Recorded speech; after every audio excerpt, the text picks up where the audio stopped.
What do former Reagan Chief of Staff Ken Duberstein, Republican Senator John Ensign, former Bush Senior Secretary of State Lawrence Eagleburger, and 59% of likely voters have in common? They all more or less agree on Sarah Palin. Here's Ken Duberstein talking to NBC's Norah O'Donnell today. Remember, Duberstein is the guy who worked for Reagan, John McCain's "I think about him every day" Ronald Reagan.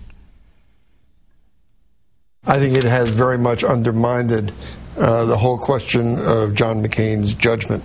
Even at McDonald's, you're interviewed 3 times before you're given a job. Ow. Senator Ensign, the gentleman from Nevada? John McCain's much more qualified than Barack Obama, and certainly Joe Biden's much more qualified than Sarah Palin is. Yikes. John Ensign's a Republican, remember? Onward to Lawrence Eagleburger, one of John McCain's coveted 5 Republican secretaries of state, who has endorsed him. When NPR's Neil Conan asked him if Palin is qualified to take over in a crisis, here's the ringing endorsement he offered up. Of course not. Give her some time in the office, and I think the answer would be she will be adequate. I can't say that she would be a genius in the job, but I think she would be enough to get us through a 4-year, well, I hope not.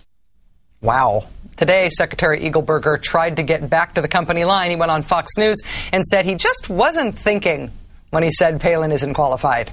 The old temporary loss of faculties defense.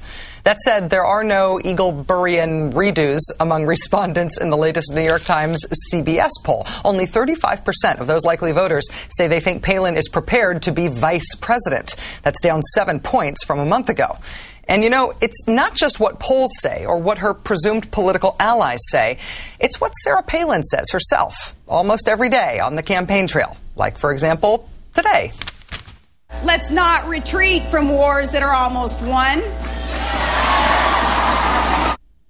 Which wars are the almost won wars?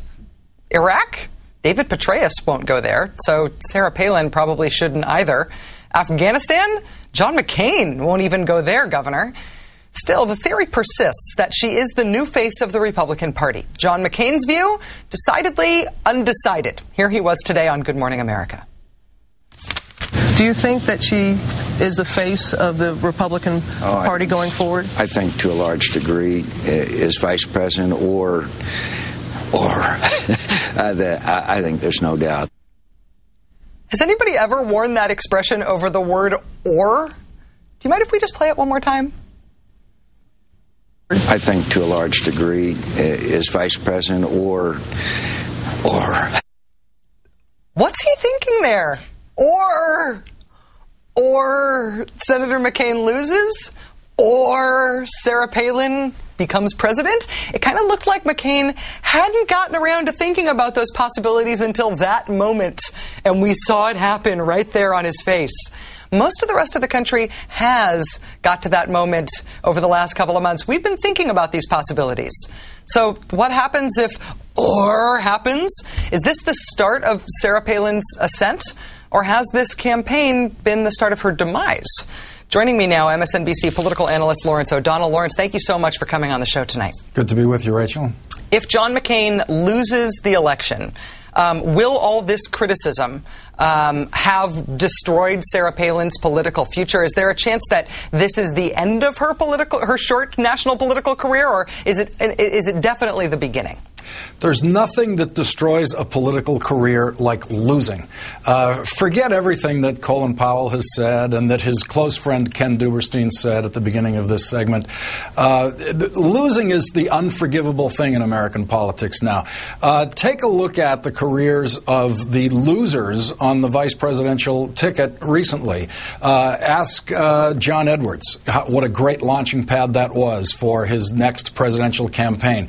Ask Joe Lieberman what a great launching pad that was for his presidential campaign, which he did attempt to run after losing on the VP slot. Ask Geraldine Ferraro how it works out. There is absolutely no model out there for success after losing on the vice presidential slot. Dan Quayle lost in that slot, tried to run for president after that. It was hopeless. So there's a big swoon among the pundit class about, what a great position she's going to be in if McCain loses as the front runner for Republicans. And they are just imagining this. There's absolutely no model for that having happened before.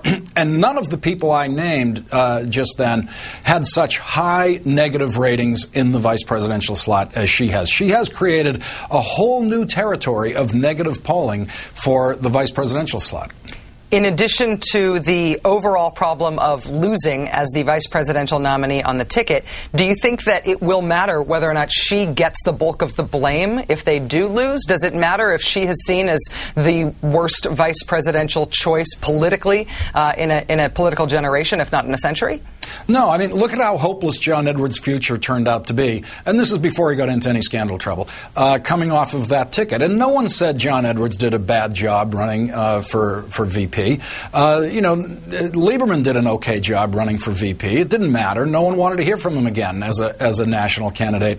Now, she will be given an unusual amount of blame for the defeat of this ticket if it goes down. This is extraordinary stuff that you're hearing from her own party. Really extraordinary stuff. It's unprecedented what Colin Powell had to say about her. It's unprecedented what Ken Duberstein, a former Republican White House chief of staff, had to say about her. Her own hometown newspaper in Alaska, in endorsing Barack Obama, had to specify that as much as they think she's done an okay job as Alaska governor, they don't think she's ready to leave the state of Alaska for higher office. We've never really seen this kind of outpouring of negativity against a vice presidential candidate. If John McCain and Sarah Palin do lose badly, this will be the second time that we've ever had a woman on a major party ticket and the second time that ticket lost badly. Will this hurt potential future women candidates?